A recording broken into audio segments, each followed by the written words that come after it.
สบายดีท่านผู้ชมทุกท่านเนาะมื้อนี้ก็มาพบกับข้าพเจ้ากรกันสัญญาบาลอีกเช่นเก่าเช่นเคย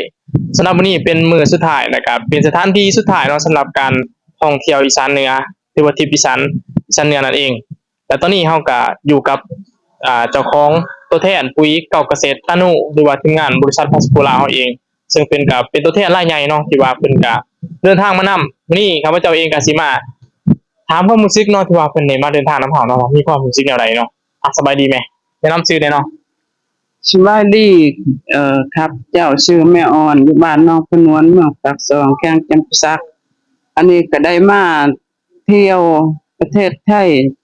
นำบริษัทพัสโกลาวอันมาเล่นมาเที่ยวอันประเทศไทยอีสานเหนือเนาะจ้าแม่รู้สึกอะไรแม่ที่ว่ามาเกี่ยวกับความประทับใจในกับการเที่ยว รู้สึกจักสิว่าแนวใดรู้สึกภูมิใจม่วนว่าบ่ทันเกิดมาบ่เคยได้พ้อได้เห็นนะก็ได้เห็นหมด โอ้แปลว่าการได้ข้ามมาเที่ยวประเทศไทยเนาะเป็นครั้งแรกของแม่แม่นบ่ แม่นครั้งแรกที่สุด บ่ทันได้เคยเห็นก็เห็นบัดนี้แต่แต่เที่ยวอีสานเหนือว่าเนาะ จ้าแม่นหลายจังหวัด5จังหวัดจังหวัดที่1ก็จังหวัดอุดรแม่นบ่ หลายจังหวัดเนี่ยจนบ่จื้อแล้วแม่เนาะแม่นจนบ่จื้อจังหวัดอุดรขอนแก่นก็คำชะโนดก็คอนพนมและธาตุพนมและวัดหยัง เพิ่นอยู่จังหวัดมุกดาหารแม่จังหวัดมุกดาหารทหารเนาะแต่ว่าม่วนภูมิใจนะแบบว่าจักจังได๋ละความรู้สึก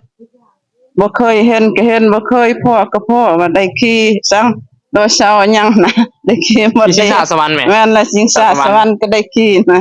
จังว่า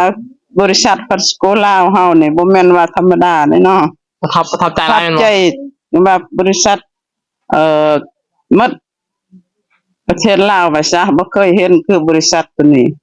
มันหลากหลายอย่างมีเที่ยวมีกินมีเล่นมีม่วนก็มี